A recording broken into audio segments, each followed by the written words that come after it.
اعوذ باللہ من الشیطان الرجیم بسم اللہ الرحمن الرحیم اللہم صلی علی سیدنا و مولانا محمد معدن الجود والکرم وعلی آلہ وبارک وسلم۔ محترم خواتین و حضرات، السلام علیکم۔ نہ جانے کیوں حضرت یوسف علیہ السلام کے خواب کے حوالے سے کل میں سوچتی رہی اور دل چاہا کہ کیوں نہ آپ سے بھی بات کی جائے کہ کیا آپ کو بھی ایسا لگتا ہے۔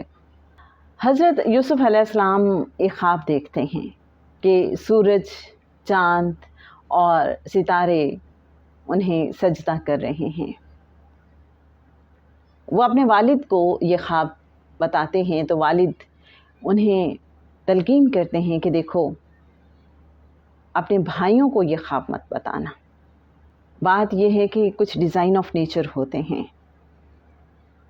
انسان کوئی کام نہ بھی کرنا چاہے لیکن سچویشن کچھ ایسی ہو جاتی ہے کہ وہ کام ہو جاتا ہے۔ حضرت یوسف علیہ السلام کے بھائیوں کو اس خواب کا علم ہو جاتا ہے۔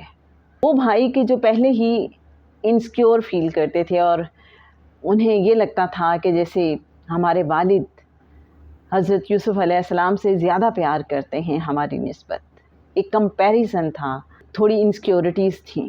اب انہیں لگا کہ یہ تو کوئی بڑا مقام اور مرتبہ مل جائے گا، تو انہوں نے حضرت یوسف علیہ السلام کے حوالے سے کوئی پلاننگ کی ہے۔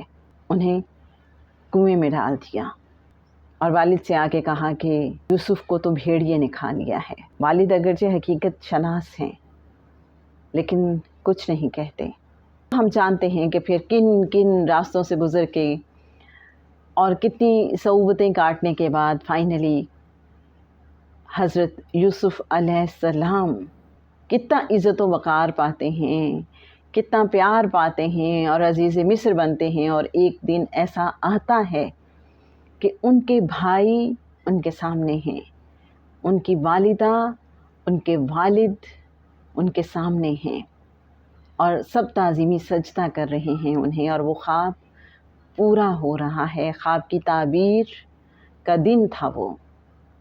تو ذہن میں ایسے ہی آ رہا تھا کہ بعض اوقات جب انسان اپنی خاص بات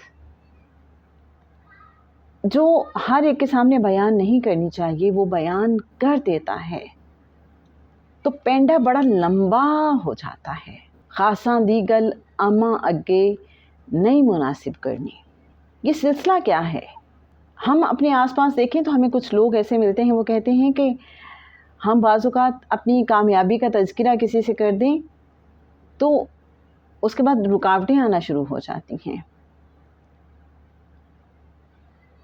کچھ لوگ کوئی کام جب شروع کرتے ہیں تو وہ دوسروں کے ساتھ اس کو ڈسکس نہیں کرتے، خاموشی سے آغاز کرتے ہیں اور آگے بڑھتے چلے جاتے ہیں، اس کا اظہار نہیں کرتے۔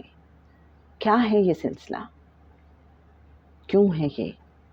اس لیے کہ ہر طرح کی وائبس ہوتی ہیں ہمارے آس پاس، اور بعض اوقات کچھ ایسے نفوس ہوتے ہیں، کچھ ایسی وائبس ہوتی ہیں جو ہمیں اوور کم کر لیتی ہیں۔ لیکن اس سارے قصے سے تو یہی سمجھ آتی ہے، جیسے سمجھایا جاتا ہے خاص طور پہ کہ خواب آپ ہر ایک کے ساتھ اپنا شیئر نہ کیا کیجیے، اچھا ہو یا برا۔ اول تو برا خواب شیئر کرنے سے منع ہی کیا گیا ہے، لیکن بعض اوقات انسان کو سمجھ نہیں آتی۔ سب سے پہلے دیکھیں کہ آپ کا ویل وشر کون ہے، تو صرف اپنے ویل وشر کے ساتھ اپنا خواب بیان کریں تاکہ وہ اس کی اچھی تعبیر دے، کیونکہ جو جس طرح کی تعبیر دے گا خواب کی، اسی طرح کی اس خواب کی تعبیر ہو جائے گی۔ اور یہ سمجھ آتی ہے کہ جب ہم خواب کچھ ایسے لوگوں کے ساتھ شیئر کر دیتے ہیں، اپنے اچھے خواب جو ہمارے اتنے ویل وشر نہیں ہوتے، تو بعض اوقات پھر لمبے پینڈے آ جاتے ہیں اس خواب سے لے کے خواب کی تعبیر تک کے سفر میں۔ آپ کیا کہتے ہیں اس بارے میں؟ ضرور شیئر کیجیے گا۔ یہ تو حضرت یوسف علیہ السلام کا قصہ ہے، ان کے حوالے سے تو ہم سمجھ سکتے ہیں کہ یہ ڈیزائن آف نیچر تھا، لیکن اگر ہم عام انسانوں کی بات کریں، اپنی بات کریں، تو ہمیں یہ سمجھا دیا گیا ہے، ہمیں یہ بتا دیا گیا ہے کہ خواب کس سے بیان کرنا ہے اور کس سے بیان نہیں کرنا۔ جو خواب کی تعبیر کا صحیح علم بھی رکھتے ہوں، ویل وشر بھی ہوں، ان سے بات کرنی چاہیے۔ آپ کو اس حوالے سے کیا سمجھ آتی ہے؟ آپ کچھ کہنا چاہتے ہیں؟ ضرور شیئر کیجیے گا۔